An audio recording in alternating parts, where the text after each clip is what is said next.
বুধবার জোহর ও আসরের মধ্যবর্তী সময় দোয়া কবুলের বিশেষ একটি আমল রয়েছে। আপনি যদি বুধবার জোহর ও আসরের মধ্যবর্তী সময়ে এই দোয়াটি পাঠ করে আল্লাহ তাআলার কাছে যা চান, আল্লাহ তাআলা আপনাকে তাই দান করবে।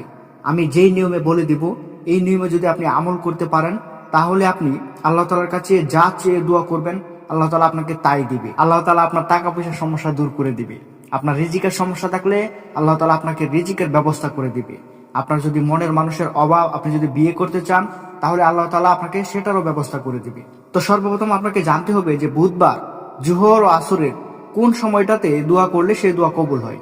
আপনি যদি এটা সঠিক নিয়মে জানতে না পারেন এবং ওই সময়টাতেই এক্স্যাক্টলি আপনি যদি দোয়া করতে না পারেন, তাহলে আল্লাহ তাআলা আপনার দোয়া কবুল করবে না।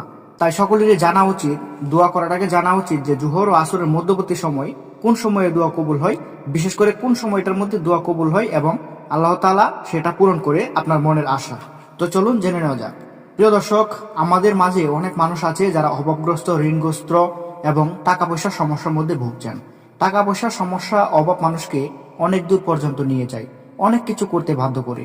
অনেকে দেখা যায় কি টাকা পয়সার জন্য অনেক অভাবের মধ্যে আছেন, তো তার টাকা পয়সার অভাব দূর করতে সে হারাম হালাল বাঁচছে না, হালাল ছেড়ে হারামের মধ্যে জড়িয়ে পড়ছে। তো হালাল রিজিক পেতে গেলে আল্লাহ তাআলার কাছে হালাল ভাবে চাইতে হবে, সঠিক নিয়মে দোয়া করতে হবে, তাহলে আল্লাহ তাআলা আপনাকে সচ্ছলতা দান করবে।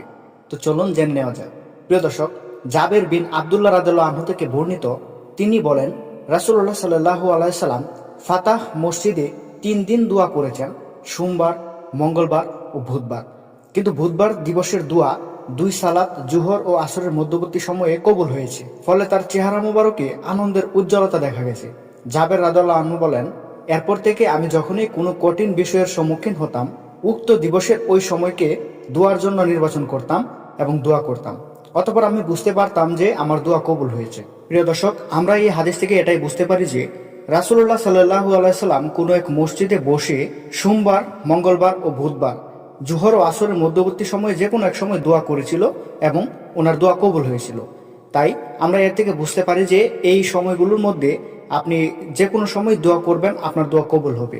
আপনি জোহর ও আসরের মধ্যবর্তী সময় বেশি বেশি করে আল্লাহ তাআলার কাছে দোয়া পড়বেন, ইস্তেগফার পাঠ করবেন। আল্লাহ তাআলা আপনার দোয়া এবং মনের আশা সবকিছুই কবুল করবেন এবং আপনার সব ইচ্ছা পূরণ করে দেবেন। আপনি আল্লাহ তাআলার কাছে যা চাইবেন তাই দিবে।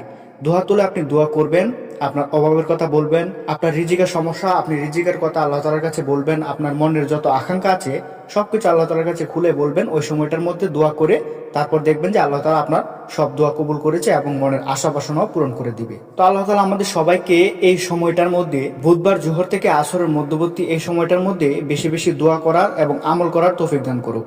প্রিয় দর্শক, সকলে ভালো থাকবেন, সুস্থ থাকবেন। আজকের ভিডিওটি এখানেই শেষ করতে হচ্ছে। আসসালামু আলাইকুম, আল্লাহ হাফেজ।